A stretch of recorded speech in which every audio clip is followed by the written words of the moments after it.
Wisconsin's U.S. Senate race between Tammy Baldwin and Tommy Thompson is the most expensive in state history. Fox 11's Mark Leland is on special assignment following the race and joins us this morning with a preview of how it's shaping up. Mark? Well, good morning. The Tammy Baldwin, Tommy Thompson campaign ads are impossible to miss. They are everywhere. More than $40 million has been spent on ads in this race, and there's more to come. And the tone has been negative. How extreme is Tammy Baldwin? I actually was for a government takeover. Tommy Thompson went to Washington over a decade ago, and he hasn't looked back. The Senate campaign ads focus on tearing down the opponent rather than sticking to a candidate's agenda. The race is an important one. It gives Republicans an opportunity to recapture a seat that has been in Democratic control for 24 years. The Tammy versus Tommy race has been characterized as the extreme liberal taking on the conservative. Do you think your policies are too extreme? You know, I think that the label probably applies better to him than me. Early polls put the well-known former governor as clearly the candidate to beat.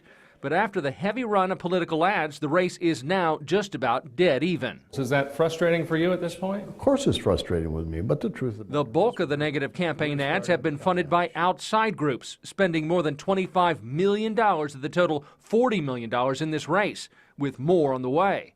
And the tone isn't likely to change. Everybody says they hate negative ads, but the reason why they're used in campaigns is because they are effective. People remember them, they remember the messages in them much better than they do the positive ads. So.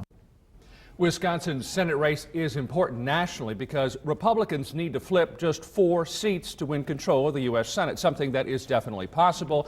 And Wisconsin is viewed as one of those seats with the best chance of being flipped this year. Rachel? Mark, that's a lot of money that's controlling this race. That is a lot of money. I mean, actually, the figure, we mentioned $25 million. It's grown. It's more than $28 million now in outside money alone.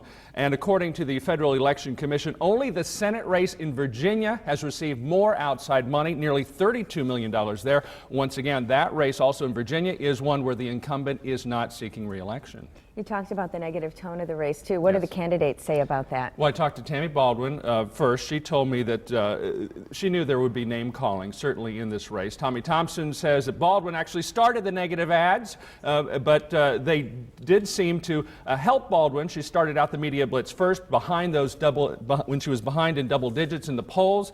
But the ads have seemed to help. You saw her erase that huge double-digit deficit. She actually moved ahead in some of the polls. It's hard to know what to believe when you see the ads that say this is fact, and then another one comes out and says this isn't true. So right. What are we to believe?